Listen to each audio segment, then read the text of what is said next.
ได้น้องเพิ่นจำหน้าได้บ่โดยเพิ่นจำหน้าได้เพราะว่าแต่ทวิตอันเพิ่นใส่หมวกเห็นบ่ได้เพิ่นไล่ลาวนะแล้วเว้าเราปลดหมวกนะแล้วชื่อตอนนั้นแหละโดยเราติดตามเบิ่งเนาะโดยเพิ่นสิขึ้นมาเฮือนเจ้าเนาะแม่นตะแรงเพิ่นว่าสิขึ้นมานะก็สิถามเรื่องราวเพิ่นอีกเนาะว่าเป็นอะไรจะได้มาไปน้ำยอก โดยตาไหนก็เจอเลยยงเลยยงพี่น้องนะเปิดภาพมันเนี่ยจะเอาใบโซล่าชื่อใบโซล่าแผ่นรี2 แผ่นกับปลายนึงนะครับตัวทางสร้างเป็นได้2 แผ่นครับแล้วก็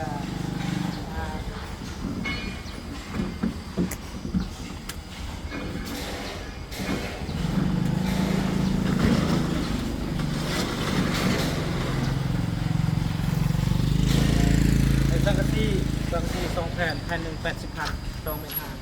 ทั้งหมดทั้งมวลกับ400,000เตะแล้วก็นำถักนะแต่อาจจะผิดนี่ได้ให้ยงไปทีนึงยงนะ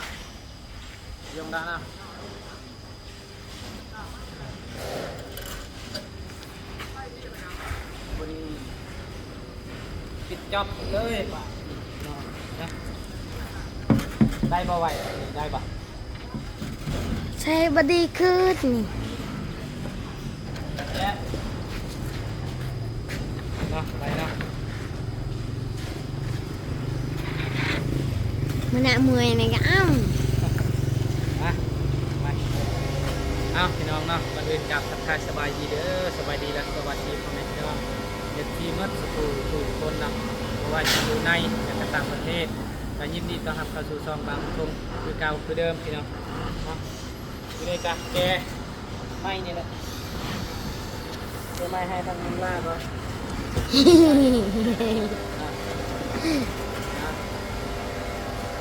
คลิปไว้เนาะได้บอกว่าได้ก็ได้เนาะไปก่อนเอาพี่น้องเปิดภาพอีกมานี่โอ้สร้างเพิ่นแกเฮ็ดเป็นทีเรียบร้อยแล้วพี่น้องเนาะเอาตอนนี้ก็ซื้อไมโซล่าเนาะไมโซล่า2 แฟนหนึ่งก็แสนซาวพอดี240,000ไมโซล่าตัวนี้ก็แผ่นหนึ่ง80,000เลยทั้งหมดก็2 แผ่นเนาะมันหนาตัวนี้พี่น้องเนาะก็ทั้งหมดก็400,000เนาะตัวนี้400,000รวมหมดทางตัวนี้พร้อมตัวนี้ก็200,004เป็น604,000พี่น้องเนาะตอนนี้ซื้อเป็นที่เรียบร้อยแล้วพี่น้องสร้างเพิ่นก็กำลังเฮ็ดแล้ววันนี้พี่น้องมีแต่จบบริบูรณ์บัดนี้เนาะพี่น้องโอ้ขันมุงนี่ก็งามมาเลย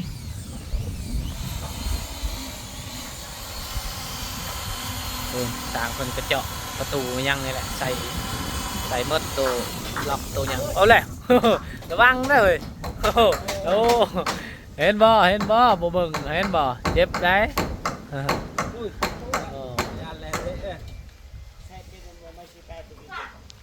ไม่18ให้ยังไม่18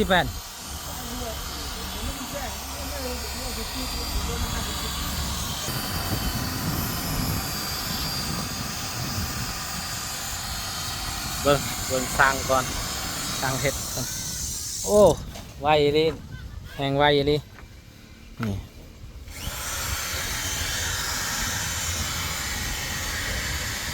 คัดบนนี้สบายดีล่ะโดยโอ้ไวเนาะมือนี้ก็สำเร็จแล้วไอ้เนาะโดย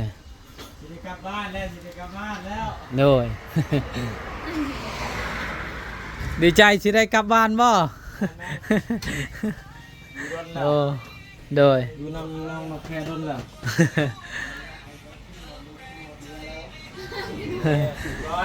อ แล้วกินฮอดหลายได้กินฮอดลูกเมียหลายเลย บอกว่าคิดฮอดลูกอีเมียแหละ อายอยู่ดีแล้วบ่มีเหลือได้อายเมื่อบ้านละอายมีเมีย เอาก็เมื่อตลอดเด้โอ้ยในมุมในเมื่อโอ้ทางเพิ่นกะสร้างเพิ่นกะกำลังเฮ็ดเนาะพี่น้องได้ลาไปโทรหาเมื่อกี้นี่เด้ ผู้ใหญ่บ่เด้อเพิ่นว่าได้ได้เด้อ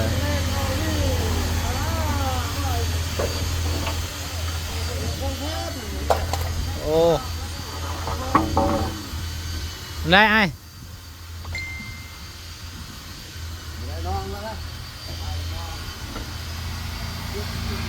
ได้มุ่งแล้วมื้อนี้สังกะสีก็ซื้อมาแล้วตัวนี้หน้าได้ล่ะตัวเขาซื้อนี่หน้าได้เลยแผ่นหนึ่งอันเม็ด180โดยคือกันเลยกับสังกะสีตัวนี้คือกันกับสังกะสีเฮือนเลยเห็น เห็นบ่อันไอ้ช่างคือกันเลยสังกะสีเฮือนลาวเห็นโดยจะได้ตะปู ราคาห้องน้ำเป็นที่เดียวบ่ คือสีเดียวแม่นแหละสีเดียวเอาก็ชื่อสีเดียวแหล้วคำว่าชื่อสีเดียวมันก็ไม่ได้นักอะไรได้เนี่ยโอเค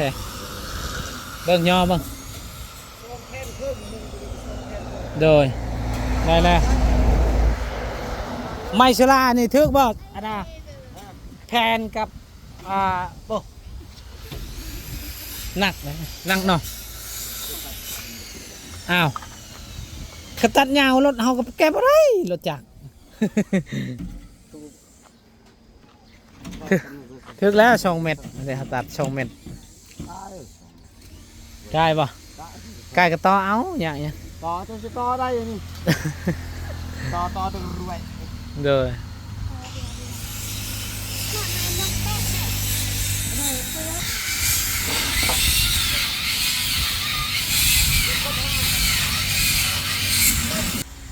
โอ้รถไฟนี่ใหม่แท้รถออกใหม่วะนี่ เจ้าเห็นอันโทรศัพท์นั่นโทรศัพท์อันที่เทอปัดเท นั่นแหละ โย บ่ รถลาน รถลานบ่ โดยไปมื้อเช้านี่เพราะว่าตินรถอันนั้นเลย รถเจ้าเป็นหยัง ไปบ่ได้ก็เลยยื ติ ด ดชอด บ่อันนั้นมันตึงเป็นหยังนี่ตินหัว ติดหัว โอ้แม่นตินสอด สอดกับหัวก็คือกันเหรอวะ ลมมันออกซื่อ เด้อมันแตกแล้วบ่มันโดน ๆ มีแต่เปลี่ยนไม้แหละเปลี่ยนไม้กับประมาณอยู่400,000 500,000ประมาณนั้นถึงตามยังเปลี่ยน เล่นไปอันนี้ ไอเวียด เด้อ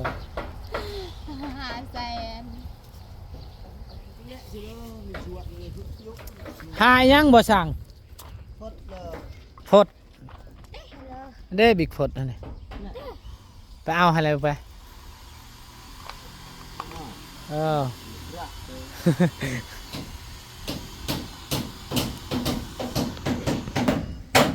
เอาปุ๊บมาทางนี้กะโอ้สั่งเพิ่นกะคือซีเมนต์ใส่วงประตูนี่แหละพี่น้องนะใส่วงกบวงประตูอึ๊บโอ้งามบาดนี่เถอะใส่แล้วจะจัดอะไรเพิ่นเฮ็ดงามสวัสดีเด้อแล้วเด้อเมื่อวานนี้พักเนาะวันนี้บ่มีวงกบบ่โดยเฮ็ดบ่ได้แล้วบ่มีวงกบเนาะ นี่เด้อจำได้ป่ะ จำได้ได้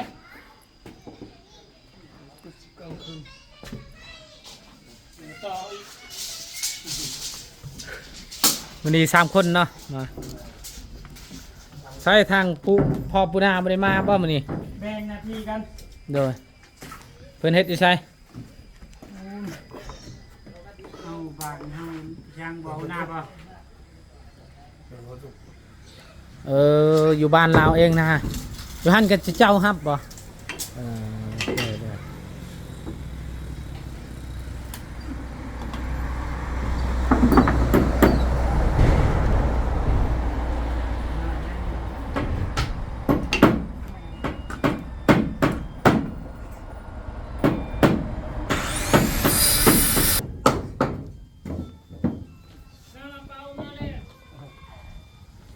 อุ๊ย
เอาหมดช่องเลยนี่น้อย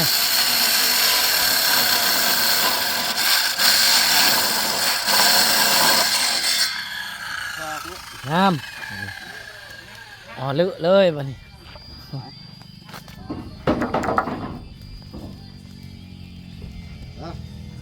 จอนเชียงจอน ขึ้นบัญชาบ้านนี้เอาได้กับปิดจอบมื้อนี้แล้วเนาะ บ่ล่ะสียังเจ้ามัก สี ห้องน้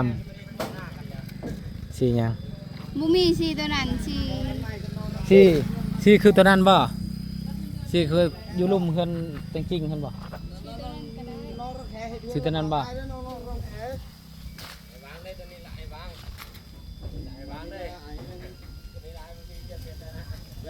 คมแล้ววันนี้เนาะสบายงามมาดอกแค่ งาม อ๋อเลย เออง ามคือคนนี่นั่นเนาะ งามคือไอ้บุญโภค งามกาซ้ำเฮือนแบบว่าแปลงขึ้นเลยนะเนาะกะว่าเฮือนเฮ็ดใหม่นี่กะโอ้คือสีงามครับ อันนี้แบบว่าเฮือนเอาแปลงขึ้นแล้วกะงามซ้ำงามนี่แหละเนาะ อย่าให้งามคือเฮือนทางน้องอันใจดีหันกะมันกะเทียบบ่ได้เนาะ เอาพอเฮาว่าเฮือนเฮาซ่อมขึ้นเฮือนโตเก่าแล้วเฮ็ดใหม่มุงตัวใหม่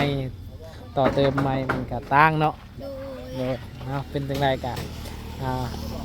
บุญภัยบุญลาวเนาะได้เฮือนเฮาก็ดีใจนำเนาะคือเจ้านี่ก็ทำนี่ก็ดีใจนำละ ดู โอ้ใหม่เด้รถนี้เนาะ ซื้อมาบ่น้อง ไม่มีเงินหรอก อ้าวได้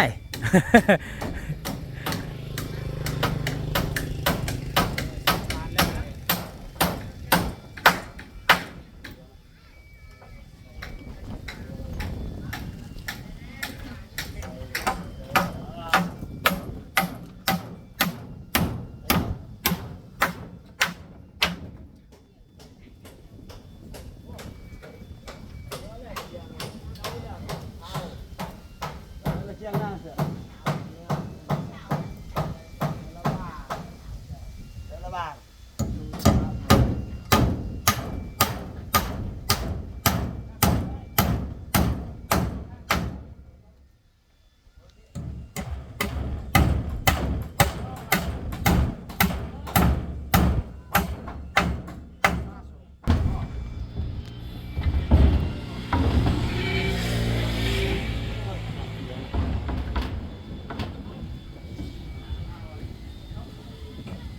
อาญาจะเทแล้วบนโตกกล้วยหั่นนิดนึง เทแล้ว เด้อ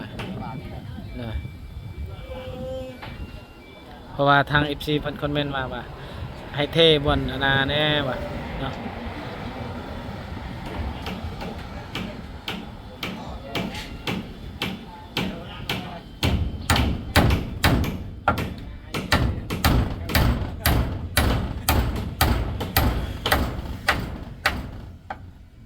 โอเคบาดนี้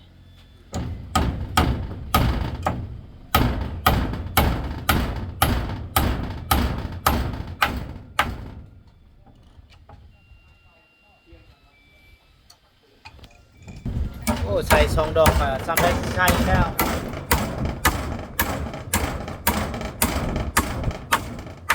เพียกช่วยเพียกให้เพียง เรียบร้อย เป็นพวกก้อยนะ นี่จะใส่ไมโซล่าแล้วมีแต่มุ่งแล้วเนาะ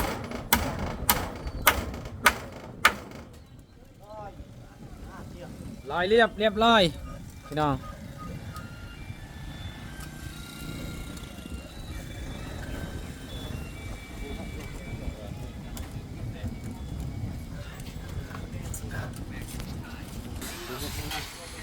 เอาตะปูหกเป็นอะไรกินข้าวกินน้ำแล้ววะเดี๋ยว แล้วก็ เดี๋ยว บาทเดียว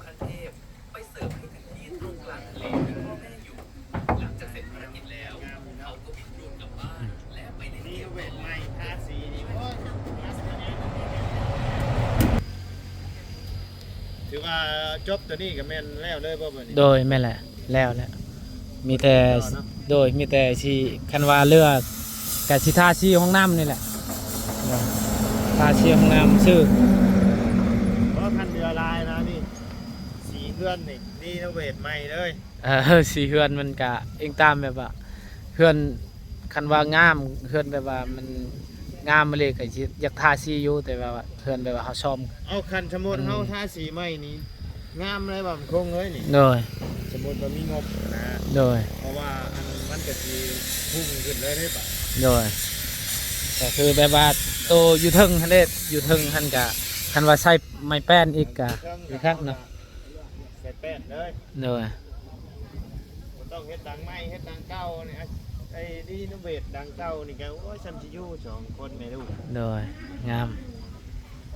เพราะว่าอันนี่เฮาก็ได้เฮ็ดไปลายเลยเด้เนาะ โดยแม่ละเอาสบายดีอีกเด้อบ่อะไรเด้อ สบายดี โดย เอา ยามเลย พอดีแต่คืนนี้กะ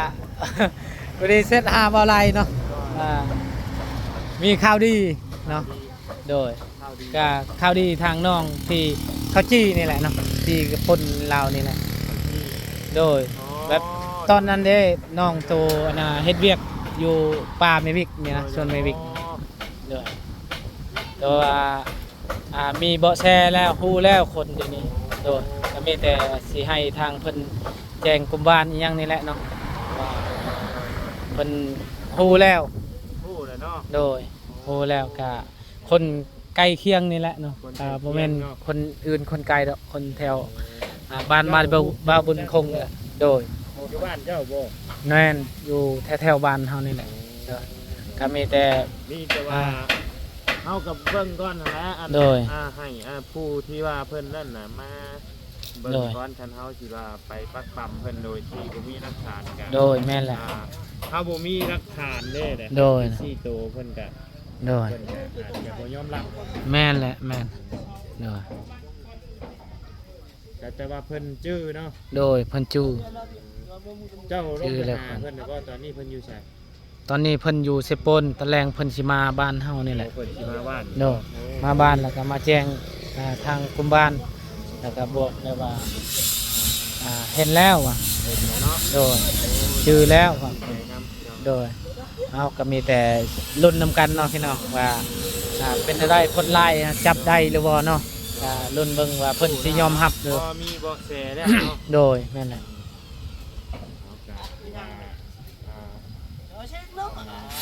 เรื่องยุติธรรมเนี่ยเนาะ โดยเพิ่นก็มาเฮ็ดเวียกอยู่นี่แหละคือเก่าแหละบอนเก่าหั่นแหละแต่ว่าเพิ่นเที่ยวเอา เที่ยวเอาบ่กล้าอยู่เด้ เพิ่นไปเช่าบ้านอยู่ว่าบัดนี้นะ เพิ่นเช่าอยู่เซโปนนี่แหละ โอ้ เช่าห้องอยู่เซโปนโดย เช่าห้องอยู่เซโปน โดยก็บ่ได้ได้อิหยังนะ บ่ได้เสียค่าห้องได้ โดย ค่าห้อง แม่น เนาะ โดย ก็คือว่าแหละพี่น้องเอ้ยแถวนั้นมันก็เป็นตาย่านเลยดีนะ โดยเพราะว่าอยู่แถบว่า ตาไม่วิกแถวบ่ไล่ บ่นะคัน ตามมื้อน่ะบ้านไตเบิ่งนี่แหละพี่น้องเอ้ยทางเว้าคงว่าอันน้องเพิ่นถูกอันโดนปุ๊ดเนาะ โดยอันนี้ก็บ่ได้ลักนะนี่ปุ้นบ่แม่นลัก แต่ เนาะ จี้ด้วยเนาะ จี้เอา โอ้ ทั้งปืนทั้งมีดพร้อม ทั้งปืนทั้งมีดเลย โดย ยังดีแต่ว้าว ดีแต่ว่าเราพบถ้าเราบ่พบนี่ก็โอ้ ดีแต่เขา บางเทื่อเรียบร้อยแม่นบ่ค่าก็แบบว่าคุมคืนนี่ยังนี่แหละเนาะผู้หญิงเด้ แม่น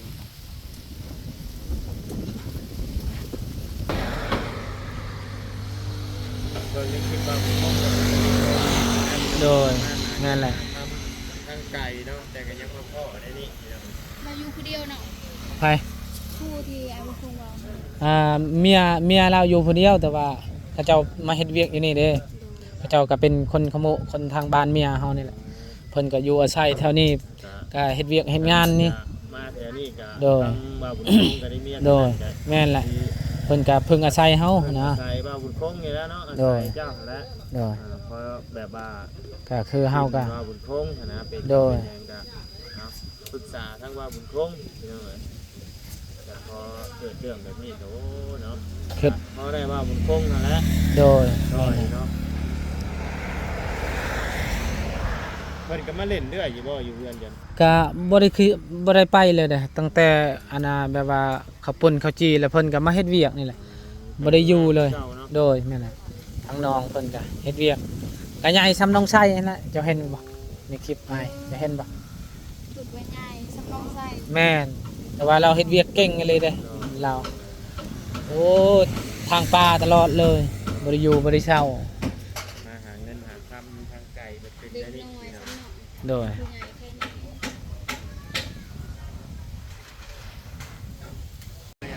โดยพอดีทึกเลยคือสังสีโตเพื่อนเรานี่เห็น แม่นสีเดียวกันเนาะ โดย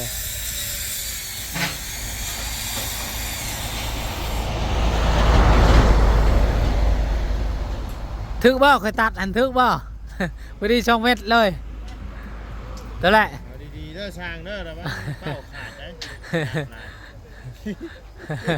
เดี๋ยวก็ไอ้หลอกแค่วานนี่เราส่งแล้วขาดผู้ว่าเพิ่นเป็นเห็นเด้เห็นยังอ่ะเห็นบ่ วันนี้ก็ทางสร้างไผ่เพิ่นก็ไปเอาอันนั้นแหละจะหน่อยนี่ นี่ไพ่มันมาตั้งไพ่ให้บอก โดยไปเอาสายไผ่ยังเอาอยู่แสดง เห็นว่าบุญมาที่ทามเจ้าโย โดย ว่าเราผมคงจะไปเอาสายไฟยังงงเหมือนนะ อันเราว่า11 โมงนี่แหละมันไปแล้วเดี๋ยวนี้ ตอนจะโทรมานะ โดย โทรมา ตอนทำมา ว่าจะทามหรือเจ้าวางก่อน โดย วันนี้เราอีกเสร็จหาแล้วว่าจักโมงเราว่ากะประมาณ10 โมงหรือว่า11นี่แหละประมาณนั้นแหละ เอามาเลยคือคนเดินให้เลยบ่ โดยเพิ่นปะอยู่นี่ก่อนแล้วเอากรรมกรแล้วเดินเลยเพิ่นว่านะโดย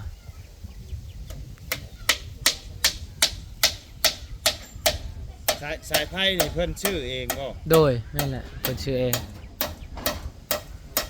เดี๋ยวว่าชื่อให้แต่ว่าเพิ่นมีรถแก้ไหม โดยแม่นเพิ่นก็เลยแบบว่า ไปแก้ให้เพิ่น โดยแม่น อยู่ชายแดนเพิ่นบ่ แม่นเสด็จเพิ่นชื่อและโทรหาบ่าวเพิ่นคงว่าขอความช่วยเหลือว่ามีบ่รถใหญ่ว่าสิแก้คันบ่มีก็จำเป็นเพิ่นสิได้จ้างรถนี่ฮะ รถทั้งบ่าวบุญสารวัตรเนาะสิไปแก้ให้เนาะ โดยแม่นแหละโอ้เพื่อนเจ้าเขาใช้ไมเชลาแบบนี้ก็งามแน่เนาะ ดู แน่เนาะนี่ตัวนี้เนาะบ่ไรเนาะ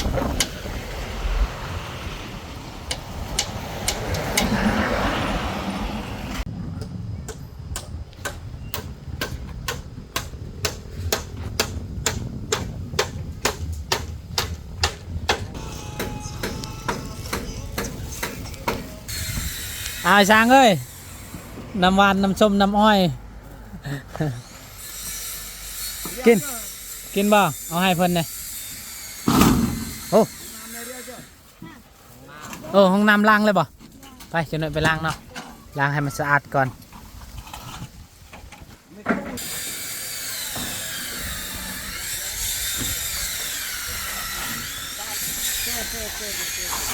โอ้ค่อยๆเด้อบาดเด้อ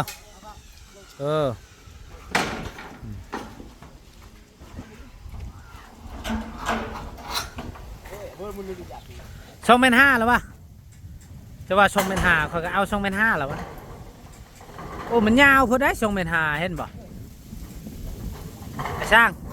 บุแม่นยาวพอดบ่พอดีเนาะโอ้พอดี โดย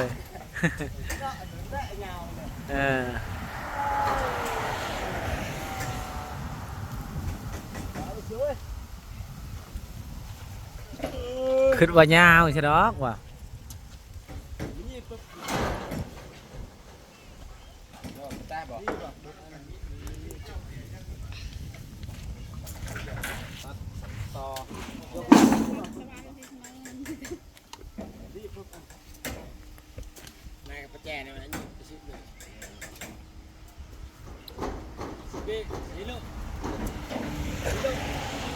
ชิบิ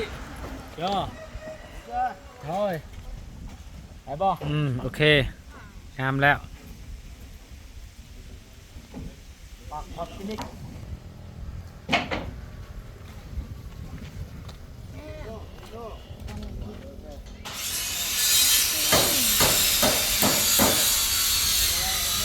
เบิ่งก่อน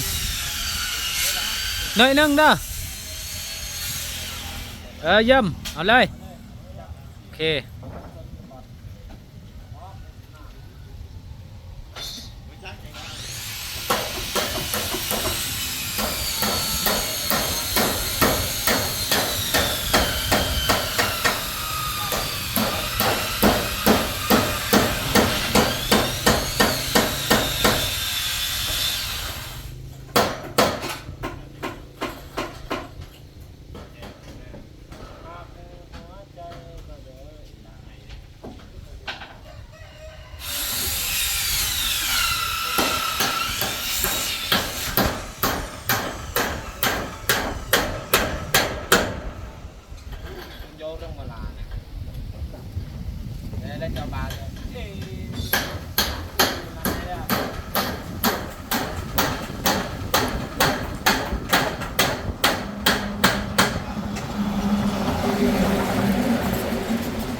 สักชีนี่หน้าเนาะไอ้เนาะ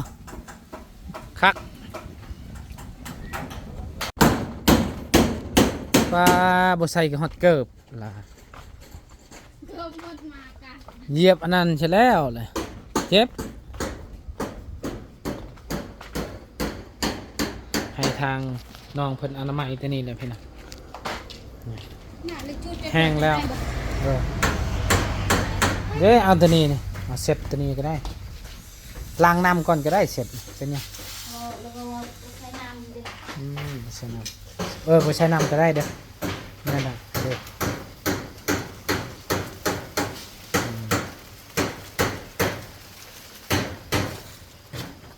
เราทายเองก็ได้สีเนาะร้านเนาะจางเพิ่นก็ให้เพิ่นทาก็เฮาก็ต้องได้จ่ายเพิ่มอีกเลยว่าโอ้ยยังทาสีเนาะร้านเนาะเฮ็ดเองก็ได้ทาสีค่อยช่วยดอกไอ้บุญคงสอนเด้อบ่ยากทาสีเอาตัวนั้นเอามากิ่งทันกิ่งก็แล้วยังเอาไม่พ่อยปัดเบิ่งล่ะ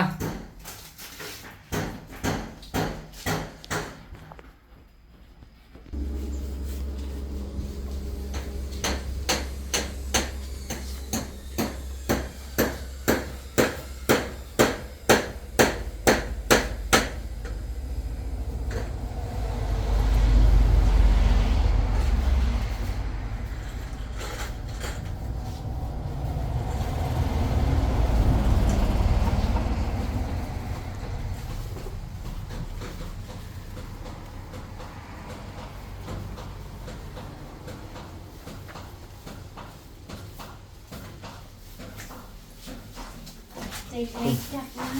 เฮ้ยเอานำล้างเลยใช่ไหมเปิดนำแล้วก็ล้างสะอาดมีบัวป่ะ บัวมี เอาบัวหั่นหดล้าง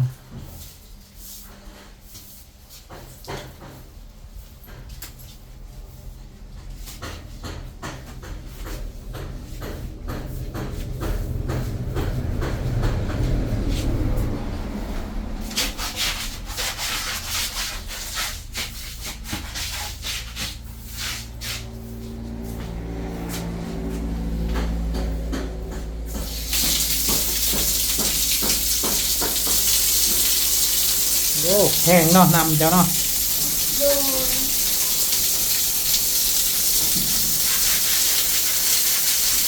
พอป่ะ อ้อ เอาบัวหดเบ้างล้างอายุ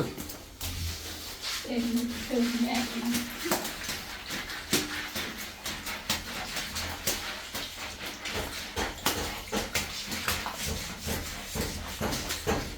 กะเลื่อนคอเด้ว่าแล้วนะมันยาก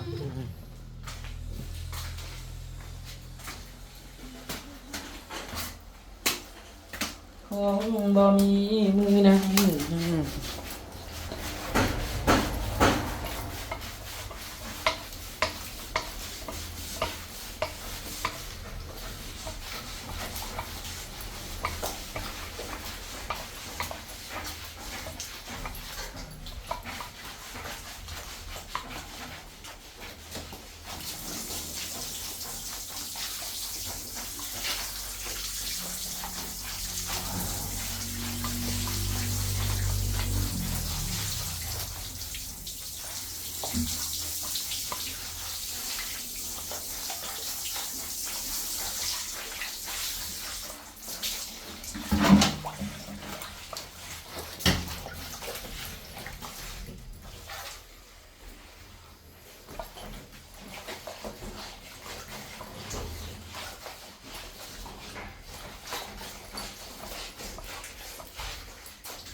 เดี๋ยวไปเนี่ยเดี๋ยวของอันนั้น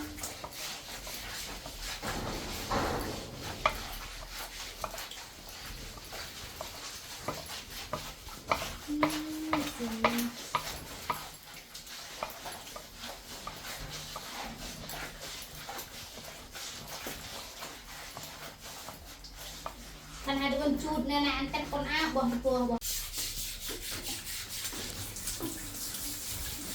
ออกแล้วเนาะปิดมันล้างแต่ไม่นั่นทั้งเราไปให้ล้างก็ล้างก็ออกไปเลยมันก็ออก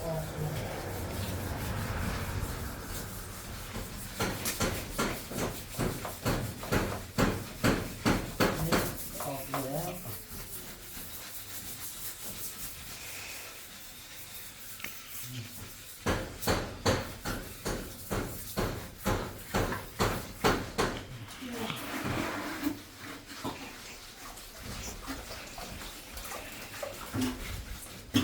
ล้างเลยสโคป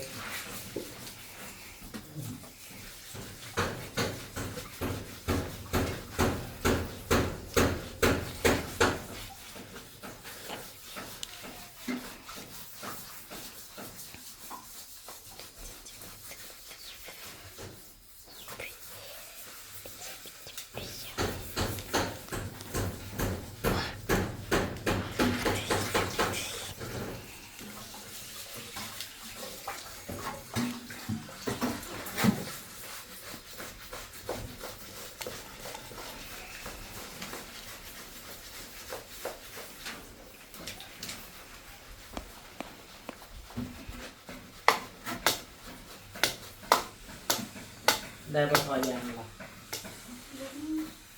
ว่าทอยางจะได้ป่ะ พยายาม บ่แม่นทอ เอ้ยน่ะ ตัวอย่างให้เลยตัวกระพุ้ยนะ ก็คุยเขาใส่น้ำบอก โดย ยาก มีกระทามเบิ่งว่าอะไรราคาเบิ่งงบนี่แหละเนาะ โดย เพราะว่างบกันที่เพิ่นได้นี่นะ โดย โดย เป็นมาบุกคาไทยเนาะ เพราะตัวนั้นนะเฮาบ่ได้ต้อง ประมาณบอก โดย มีแต่งบตัวห้องน้ำนี่แต่ว่าตัวนั้นห้องบริตองแล้ว ว่าเช้านาทีจะได้ ตัวคาไฟหันห้องบริตองแล้วตัวนั้น ว่าเช้านาทีจะได้ตั้ง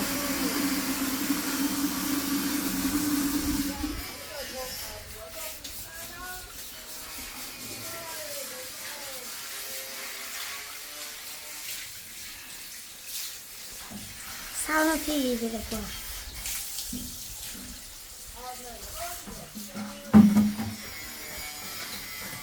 น่ะตัวเจาะน่ะสีบ่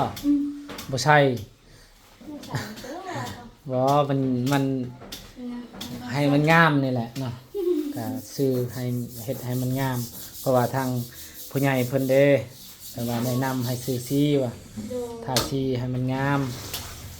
เพราะว่ากระเทินแบบว่าห้องน้ำงามแล้วเขาก็เฮ็ดให้มันงามเลยนะคนก็งามห้องน้ำก็งามบัดนี้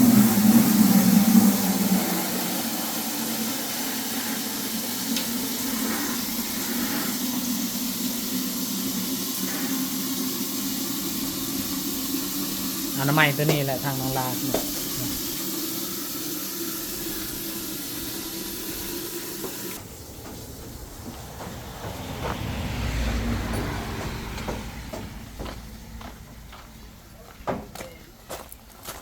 โอ้ใกล้สำเร็จแล้วเนาะ ทำตะพงอยู่ ทำตะปูปะ เบี้ยเวลาเดินมุขใครไม่ใช่ไหมบาร์ไปอัพข้าง เดิน